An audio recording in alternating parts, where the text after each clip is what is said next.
Bienvenidos a Fuera del Ruido, un espacio para escuchar historias reales y humanas. Aquí bajamos el volumen de lo superficial y amplificamos lo que de verdad importa. Hola, bienvenidos a este primer episodio de Fuera del Ruido. Yo soy Emma. Yo soy Jessie y hoy vamos a hablar de un tema que desde hace algunos años hemos sido testigos, pero es una realidad que muchos conocen, pero pocos la han vivido. La migración venezolana a Colombia ha sido un fenómeno significativo, ya que según Migración Colombia a nuestro país han ingresado más de 2,8 migrantes. Así es, Emma, y esto se ha generado por cambios sociales, políticos y económicos, pero no somos expertos para hablar de este tema. Por eso, si queremos escuchar esas voces que han vivido esa realidad, por eso hoy estamos con Daniela. Hola Dani, bienvenida a este espacio. Muchas gracias por estar aquí. Cuéntanos un poquito de ti. Hola chicos, gracias a ustedes por la invitación, muy agradecida de verdad por este espacio. Bueno, mi nombre es Daniela Calatayud, un poquito complicado el apellido. Soy de Venezuela, hace 7 años creo ya, si no estoy mal, que llegué a este país y bueno, ha surgido una serie de cosas en esos 7 años, pero bien. Cuéntanos cómo era tu vida en tu país. Tranquila hasta, a pesar de la situación, estábamos bien. Luego cuando empezó la situación económica, pues sí, ya se fueron complicando muchas cosas. Tenía un emprendimiento con mi esposo de jugo de naranja, le distribuíamos jugo de naranja a todas las tiendas de allá y empezó el problema del efectivo, que nos había que comprar efectivo, si necesitábamos 100.000 pesos, había que transferir, por un ejemplo, 150.000 pesos para que nos dieran esos 100.000 pesos en efectivo. Y todo se fue complicando hasta que salí embarazada. Eso fue un motivo más que suficiente como para decir, hay que buscar un mejor futuro.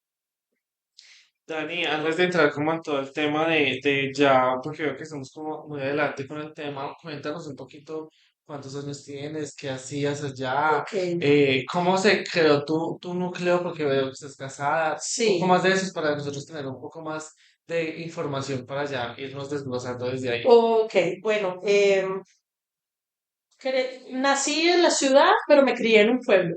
Mis papás son de pueblo, el estado Falcón de Venezuela, eso es costa, tengo la playa ahí a 10 minutos caminando, cosa que extraño mucho. Em, Estudié hasta quinto año de bachillerato, fui profesora de taekwondo, soy cinturón negro en taekwondo, di clases también cuando mi profesor no podía. Siempre como que me rebuscaba en la casa, a que montando una tiendita en la casa, que vendiendo mecatico, que vendiendo, allá se le dice chucherías, a vender cualquier cosita en la casa, no, que unos bolis, póngalo, cómpralo, véndalo. Después me gradué de bachillerato, fui a la universidad tecnológica, estudié administración de empresa como por 3 semestres, luego no dije, no, esto no es lo mío. Trabajé en una panadería atendiendo al cliente, trabajé en un supermercado como supervisora de seguridad. Eso fue horrible, la situación de Venezuela cuando hacían esas filas inmensas. Eso era, yo sentía que la gente me iba a maltratar en esas filas. Em, Tuve una expareja, o sea, un esposo, un marido, no era, nunca nos casamos. Rumbié mucho, todos los fines de semana me la pasaba rumbeando, cosa que hoy en día digo, perdí mucho tiempo haciendo eso. O sea, no me arrepiento de nada de lo que hice, pero yo, el ser joven, uno dice, no, uno cree que la juventud le va a durar toda la vida. Y yo pude haber, no sé, comprado una casa, un carro, ni siquiera tenía la posibilidad de hacerlo y no lo hacía, pero a veces la pareja que uno tiene al lado tiene mucho que ver con el que tú eres, con lo que tú eres. Y bueno, gracias a Dios, por circunstancia de la vida, me separé, regreso a mi pueblo con mi mamá en su casa, conozco a mi actual pareja, el papá de mi hija. Él trabajaba como mototaxi y yo necesitaba ir al banco, ir allá, y hicimos amistad y bueno, resultamos siendo muy buenos amigos principalmente y ahí se fueron dando las cosas. Ahí es donde tomamos la decisión de montar un negocio y comprábamos costales de naranja 25, 30 saco, allá se le dice saco. Contratábamos un camión para que nos lo llevara al pueblo y yo los picaba y mi esposo los exprimía. lo exprimía a todo manual, todo 100% artesanal. O sea, él exprimía los 25 Sí, kilos. 25 25 costales. costales, Sí, no exacto. sé Era un qué. montón de kilos, Sí, no tengo ni idea de realmente. cuántos kilos serían. Qué horror, qué cansancio. Sí, pero daba resultados. Y comprábamos las botellas, las personas que reciclaban las botellas las vendían, las desinfectábamos, las lavábamos, le quitábamos todas las etiquetas, que quedara solamente como naranja, que se viera el jugo ya. Y muy, muy bien, o sea, la gente encantada con el jugo, las licorerías, las tiendas, los mini mercados que están allá se le dice bodegas a las tiendas. Ok. Ujú. Em, y nos iba súper bien hasta que la situación empeoró, situación económica. em, los que nos hacían el viaje, los que nos hacían el viaje no podían hacernos el viaje porque no había gasolina. Empezó el tema con el efectivo. No había efectivo para comprar la naranja, no aceptaban transferencias bancarias, solo efectivo. Había que comprarlo. Ya ahí por ahí nos fuimos como desbancando. Ya por ahí había una fuga de que todo era, por aquí se está yendo esta plata, pero económicamente todavía nos resultaba. Vendíamos muchos litros y era sustentable todavía. Em, Cuando ya empeora mucho más, ya no había manera de comprar naranja. No había ni siquiera naranjas que comprar. Las naranjas que habían eran de muy mala calidad, no daba el mismo jugo y todo empezó a caer. Luego caigo embarazada y yo dije, no, yo no puedo permitir traer un niño a este mundo a pasar trabajo. La situación en Venezuela era crítica. O sea, ya incluso nosotros como pareja ya comíamos una vez, una semana, duramos como una semana comiendo lentejas con auyama. Y yo decía, ¿cómo voy a hacer cuando un niño, mi hijo necesite pañales, necesite comida, necesite leche? ¿Cómo vamos a hacer?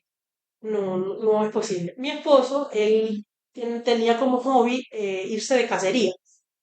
Y por allá, pues eso es permitido. En la sabana va de noche, amanece y cazaba que si venados, que si cocodrilos, cosas así, y vendíamos esa carne y la cambiábamos, o la vendíamos o la cambiábamos por víveres, que sea arroz, que sea harina, pasta, para poder sustentar eso. Mi papá también nos ayudaba con la comida semanal, nos llevaba una cosa, un poquito de cada cosa, un poquito de carne, un poquito de arroz, un poquito, y así podíamos sustentar nosotros. Y ya estábamos pensando, ¿qué vamos a hacer? ¿Hasta dónde vamos a aguantar así? Pero fue muy rudo, pues, muy rudo, la Bueno, verdad. toda esa situación de ya quedar en embarazo y decir yo no quiero ese futuro para mi hijo, eh, digamos, esa fue la decisión que, pues, como la Sí, lo que circunstancia que te detonó, llevó para tomar la decisión de emigrar. sí. ¿Por qué Colombia para migrar y, Eh, digamos, tener, digamos, un futuro para tu familia? sí, cuando me entero que estoy embarazada, yo lloré mucho. O sea, yo decía, no, no quiero. Aparte que no fue planeado, yo decía, no, no, no puedo, no quiero decir. Pero sí, ahí estaba, era un hecho. Cuando me hice mi primera ecografía ya tenía 3 meses de embarazo. No había vuelta atrás. Ya está muy Sí, adelantado. y entonces decido con mi actual pareja que él tiene que irse, migrar, y él dice, yo me voy primero, porque no sabíamos a qué íbamos a encontrar acá. Hoy en día digo que teníamos que haber migrado los dos, porque no pensábamos que la cosa acá era un poco más difícil, sobre todo como para tener acá un parto, una cesárea, tener un bebé acá en Colombia, o sea, no sabíamos a qué nos íbamos a afrontar. Y él decide emigrar primero porque era el país que estaba más cerca. Segundo porque él tenía conocidos en Medellín y le decían que sí, que se viniera, que aquí se hacían, en ese tiempo eran $30 diarios, que en los buses, y él decide, mira, yo lo dejé a él en la terminal de buses con 7 meses de embarazo. Eso fue para mí, yo decía, no puedo llorar, no puedo llorar, eso le hace daño a la bebé, decía él. Y eso, o sea, decidimos porque era el país que estaba más cerca a Venezuela y porque ya había como mucha referencia de que aquí uno podía estar bien, pues Ok, ¿y a qué, cuánto tiempo después de que él llegó tú decidiste emigrar? sí, a los 6 meses. Yo llegué acá, si no estoy si no mal recuerdo, un 18 de marzo del 2019. Sí, si no estoy mal. Con la niña de 4 meses de edad. 6 meses después que él migró, yo migré. Mi papá me trajo, me acompañó, venía yo con una maletera, traía como 6 bolsos. Yo no sabía para dónde iba, pero ahí yo traía cobijas, cortinas, todo, hasta una colchoneta para acostar a la niña en donde se presentara la situación que había que dormir. Ahí ella tenía donde dormir. Yo, donde sea. Em, Tengo una pregunta ya aquí entrando en un tema más personal. sí, Él no conocía a la niña, o cómo no, tener ese contacto, mm, cómo fue ese primer instante, porque no, debe ser muy, muy sí, emotivo muy, para muy los emotivo, tres. muy emotivo. Él la conocía por fotos, sí. El día que ella nace, él se comunicaba con mi hermana y mi hermana se comunicaba con mi mamá y por medio de esa, porque había una cuestión ahí de que mi mamá no estaba de acuerdo con esa relación. No lo quería, como decimos popularmente. Sí. Entonces le escribí a mi hermana y por medio de él sabía de eso. Le mandaba fotos.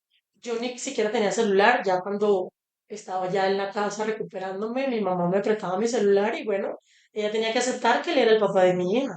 Me prestaba su celular y yo me comunicaba con él y le mandaba fotos, videos, o él me llamaba por llamadas normales de internacional. Cuando yo llego a la terminal de Medellín, lo vi venir, se bajó de un bus, lo vi venir, ya lo veía diferente, estaba más blanquito de la piel, no estaba llevando tanto sol como allá en Costa, Ajá. siempre tiende a lastimar un poco el clima. Y él dice que cuando vio esa peluita, como le dice a la niña, así ese punto, peluito blanquito, él de una vez supo que era ella y él nos abrazamos y bueno, ese abrazo fue todos esos 6 meses que no nos abrazamos a llorar como pues como era de esperarse, pero fue muy, muy, muy emotivo. Todavía lo recuerdo y me emociona. Eso puedo notar. Te estabas hablando que tu papá te trajo Sí, acá. ¿Cómo fue esa travesía de venirse de Venezuela con una bebé de 4 meses? horrible. Aparte que traíamos mucho calor en el bus. Son 2 días de camino. De donde salimos, que es San Antonio del Táchira, a Cúcuta. Son 14 horas de viaje en bus. Había mucho calor. La niña ya tomaba tetero. Yo me había traído unos contenedores con maicena para prepararle su tetero con su fórmula. Eso se me dañó. Ah, Se puso en mal estado, olía horrible. Yo dije, no, dándole pecho, yo llego. Faltaba otro día de camino. Mi papá y yo prácticamente no cabíamos en el bus. Era como que éramos como de muy, muy anchos la espalda y él trataba de acomodarse lo más que pudiera para yo estar cómoda, por eso era horrible. Aparte de las estaciones que hacen muchas paradas.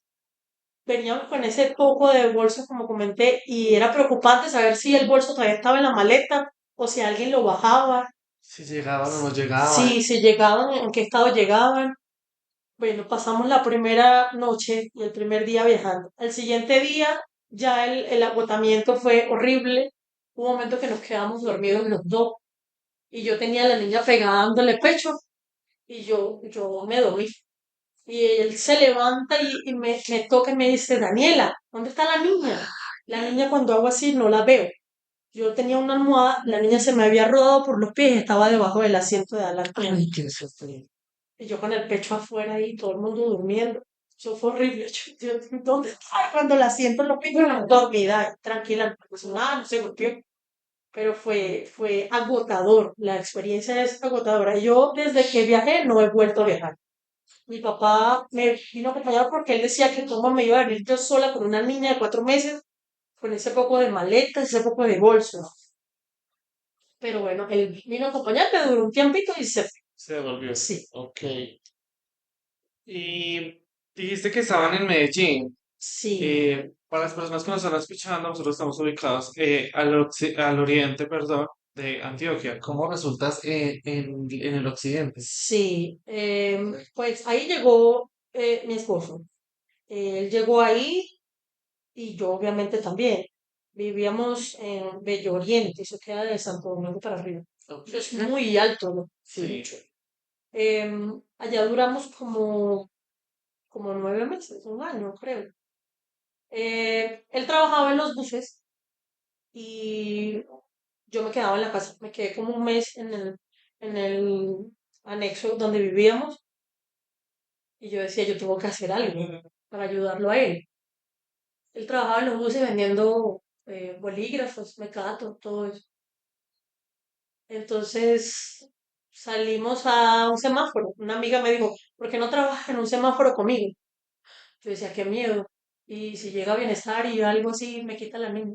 No, no, eso, ahí yo te explico cómo se hace. Yo decía, bueno, ella es la que está acá, ella es la que sabe, tiene tiempo acá. Salí un día con ella, me fue súper bien, pero teníamos que dividir ganancias. No era que yo estaba con la niña como muchos paisanos que, cosa que critico, que dando lástima con los niños, exponiendo a los niños al sol, a la lluvia, no. Trabajábamos en la 33, al frente de una estación de servicio que está ahí debajo de un elevado. Ahí no nos mojábamos, no nos pegaba sol. Entonces nos fue súper bien. Un día le digo a mi esposo, ¿por qué no trabajamos tú y yo en la ganancia viene toda para la casa? Y así hicimos. Empezamos a trabajar. Teníamos un cartel, que por cierto todavía lo conservo. Dice que el cartel decía que éramos venezolanos indocumentados y que estábamos buscando empleo y que hacíamos eso por el sustento de nuestra hija. Y ahí resultó un trabajo allá en Medellín, a él. Le Ok. ofrecieron descargar mulas de tela, que le dicen acá, Sí. en eso que llaman la calle de la moda, no sé dónde Eso es en es. Itagüí. Bueno, allá trabajó y por eso residimos un tiempo en Medellín, hasta que nos ofrecieron trabajo como mayordomos en Marinilla. El chico nos ofreció todo, o sea, era cuando nos dijeron no van a pagar arriendo, nosotros dijimos, aquí fue. El arriendo es algo que acá nosotros como migrantes, digamos que es lo más duro. O sea, eso es una renta ahí que todos los meses hay que estar al día con eso. Muchos corren con la suerte de que a veces los dueños esperan, otros no, si no pagas te sacan, pero, pero es difícil y a la vez no. Hay que organizarse un poco con ese tema del arriendo. Nos cuentas de que llegaron sin documentos. ¿Cómo fue todo ese proceso para poder sacar documentos y, digamos, tener, digamos, ya una estabilidad, digamos, en salud, en todo ese tema de las contrataciones? Sí, llegamos sin documentos. Yo crucé incluso el puente normal. Había un documento que uno sacaba ya que se llamaba el permiso especial de permanencia. Eso duraba un lapso de 6 meses. Yo lo logré sacar allá porque eso se sacaba por medio de una página, la página de migración. Mi esposo sí tuvo que cruzar por trocha. Me dice que cruzó con el agua a la rodilla. Yo, gracias a Dios, no viví, espero no vivir esa experiencia. Llegamos sin documento, luego el gobierno acá decide que nos van a dar un permiso de protección temporal y eso nos abrió la puerta a muchas cosas, a salud, a todo. Y actualmente eso es con lo que contamos. Luego lo del CISBEN nos hizo ¿cómo se dice? La visita y por ahí nos salió que el grupo que pertenecíamos nos iba a beneficiar mucho más en la salud y el tema del colegio, bueno, ya es un colegio público y todo ha estado muy bien. La documentación, tanto para ustedes como para la niña, ¿era muy parecida o fue más difícil de pronto para ella? No, fue fácil, digamos fácil. Hubo que ir varias veces allá a Migración en Medellín, pero yo siento que eso se obtuvo muy fácilmente. Había que estar constantemente revisando en la página si había salido. Para cargar documentos fue un poco difícil, lento el proceso porque tanta gente que lo estaba haciendo. Pero bien, la niña tiene los apellidos míos, ella no tiene los apellidos de su papá. Por esa parte fue un poco más fácil, porque no teníamos que ir los dos, solamente iba ella conmigo cuando le hacían la toma de los datos y todo eso. Sí, la niña tiene los apellidos de papá porque cuando nació el hospital tenía su registro civil y si no la presentaba no me la daban de alta. Aún teniendo yo un documento original de su papá, no, No lo hicieron. no lo sé. Entonces, ¿Qué opina el papá en este momento de eso? no, él dice que tenemos que ir a Venezuela a hacer el cambio de eso. Hay que ir allá, anular eso para sacarle otra vez el acta de nacimiento. Que eso conlleva también hacerle un cambio en un montón en el colegio, Sí, todo lo que, documentos que ya tenga sí, legales para... estoy claro en eso, no, no quiero ahorita preocuparme, cada día tiene su afán, eh, pero sí, cuando vayamos a Venezuela, Dios mediante, pronto iremos, hay que ir, luego hay que regresar y hacer gestión en migración, en salud, en el colegio, todo, actualizar todo ese montón de papeles, pero hay que hacerlo ahorita, antes de que ya ella sea mayor de edad y entonces ahí se complica un poco más la cosa. ¿Cuál crees que ha sido la dificultad más difícil que han vivido acá en el país? Lo más difícil, eh, yo siempre lo que he dicho, lo más difícil de ser migrante que nos ha tocado a los dos es perder un familiar. O sea, aquí no hemos pasado necesidades de que no teníamos dónde dormir, no, que no, no teníamos que comer, no, gracias a Dios nunca nos faltó eso, ni techo, ni comida, ni refugio, nunca. Pero lo más duro que hemos vivido como migrantes ha sido eso. O sea, aparte del día que salimos, dejar todo sin saber cuándo nos íbamos a volver a ver, estar acá y que se te muera un familiar. O sea, mi abuela materna falleció y eso es algo que yo llevo conmigo y lo llevaré siempre. Y mi suegro, o sea, el papá de mi esposo, también. Y no tener ni siquiera los pasajes para ir a su velorio. Eso ha sido lo que más me ha marcado. O sea, eso es un tema que me afecta mucho. Perdón. Tranquila. Tranquila.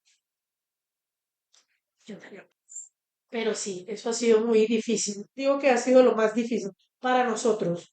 Como familia ha sido eso. O sea, que mi mamá necesitase un abrazo mío y yo no poder. Ni siquiera eso, ni siquiera estar en el funeral de mi abuela materna porque estaba aquí y no tenía cómo viajar. Cosa que ahorita estamos trabajando en ello porque tenemos la posibilidad de ahorrar aún pagando un arriendo y no teníamos dinero guardado. ¿Por qué? Ah, porque estábamos con el hambre de que no tenemos años que no nos comemos esto, vamos a comernos que estamos en Colombia, vamos a comprarnos esto porque estamos aquí, lo podemos hacer.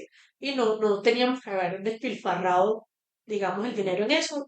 Igual, a ver, tuvimos la posibilidad de haber ahorrado, pero bueno, uno tampoco es adivino para decir, no, se nos va a morir un familiar, hay que tener plata ahorrada para poder viajar. Imagínense, 7 años, 8 años que tenemos acá, mi esposo tiene 8 prácticamente y yo los 7. Sí, pues hay 6 meses de diferencia. O sea, sí, no hemos viajado, o sea, desde que emigramos no hemos vuelto, ni siquiera de visita, hace esa cantidad de tiempo. Ya que estás hablando como de tu familia, cuéntame la comunicación y también, ¿ellos han pensado en migrar o qué dicen ellos? Como te dije, mi papá me acompañó en ese tiempo y duró un mes acá y se regresó. Luego vinieron a visitarme él con mi mamá en pandemia, antes de la pandemia, unos días antes, y les tocó quedarse toda la pandemia acá, encerrados en Marinilla, donde éramos mayordomos de una finca, eh, por obligación, no había de otra. Mi mamá no podía irse, ella quería irse, pero no podía. Mi papá desde ese tiempo para acá decide hacer vida acá en Colombia. Se quedó a vivir con nosotros y ya cuando abrieron fronteras otra vez porque ya habían levantado lo de la pandemia, mi mamá se regresa sola a Venezuela y iba y venía esporádicamente. Mi papá sí decidió quedarse, empezó incluso a trabajar por su cuenta. Él es maestro de obra en construcción Ok. eh, y ya se quedó actualmente, todavía vive acá. Ya no vive con nosotros, pero vive acá, eh, cerca. Mi mamá se queda ya 9 meses, viene, se queda 9 meses aquí y así está, va y viene. Las visitas, gracias a Dios, son bastante largas. Actualmente está acá, pero mi mamá dice que ella no, a vivir acá, a mudarse del todo, no. Ella dice que su casa, que le costó mucho tener su casa, como la va a dejar abandonada ya. Mi abuelo materno todavía vive y ella pues necesita ahí cuidarlo, Cuidado. estar pendiente de él y todo eso. Mis hermanos también están en Venezuela. Mis hermanos, tengo dos hermanos, la mayor, el del medio, yo soy la última. Y también viven actualmente en Venezuela, en la ciudad como tal, pero por eso que mi mamá tampoco como que se termina de despegar de allá. Pero la verdad que todavía no hay buen futuro. ¿Y ellos qué hacen? Mis hermanos trabajan en una empresa esa empresa tiene muchas tiendas de ropa. Son unos árabes, unos extranjeros, y tiene muchos años trabajando con ellos. Mi hermana se dedica al comercio, vende de todo, o sea, productos de limpieza, digamos que es comerciante, pero sí. Y a veces se le ve muy dura la situación, pero ahí están guerreando. Súper. Ella migró a Perú, pero no fue lo que le habían prometido y les tocó regresarse. Ellos cuatro, ella tiene dos hijos y su esposo. Duraron como 2 años en Perú, fue muy difícil en pandemia, se la vieron muy difícil estando allá. Incluso en ese tiempo les dije que se vinieran, pues ya tenían sus planes de regresarse a Venezuela, no quisieron, pero no sé si tendrán pensado migrar. Bueno, Dani, cuéntanos también un poco, estabas hablando del tema de que la pandemia a tus familiares les dio un poco duro. Cuéntanos a ti cómo te afectó, no les afectó, ya que estaban en esta finca de mayordomos en Marinilla. Sí, sí. Con respecto a la comida, eh, digamos que la finca tenía mucho sembradío de cosas y por esa parte nos ayudábamos. Pero el tema del trabajo, porque allá el muchacho pues no podía pagarle la quincena cada vez a mi esposo.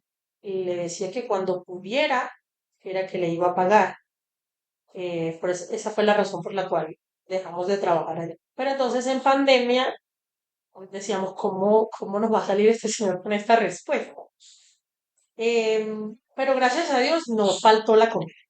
Los vecinos de allá, cualquiera decía, tenga este litrico de leche. No era que pedíamos, era que como ya había una amistad, siempre había como para compartir. Si nosotros teníamos maíz, nos decía, vecino, acá hay un poquito de maíz. Y él le decía, mire, yo tengo acá un poco de leche. Y allá había aguacates, plátanos, mandarinas, mejor dicho, muchas cosas. Y mi papá y mi esposo deciden buscar trabajo fuera de la finca porque había que buscar una entrada de dinero. Como ya el dueño de la finca sabía que ellos trabajaban en construcción, eh, los recomendó a alguien. Y ese alguien mandó a hacer unos trabajos y por ahí se fueron reconociendo.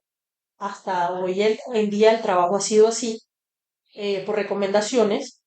Eh, Ellos empiezan a trabajar fuera de la finca y logran tener una entrada de plata y con eso lográbamos sustentarnos con la comida. Íbamos y hacíamos un mercado, cada 15 días o semanal, y bueno, las respectivas, como digamos, lo que hicimos para cuidarnos de ese COVID, limpiar toda esa comida que entrábamos, el tema de que hoy toca cédula, esta cédula sí, esta cédula no, nos organizábamos, gracias a Dios estábamos cuatro adultos en la casa y podíamos como comprar en los días que nos tocaban, no era como tan restringida la situación con respecto a eso. Cuando toman la decisión de no seguir trabajando en esa finca, ¿qué hacen?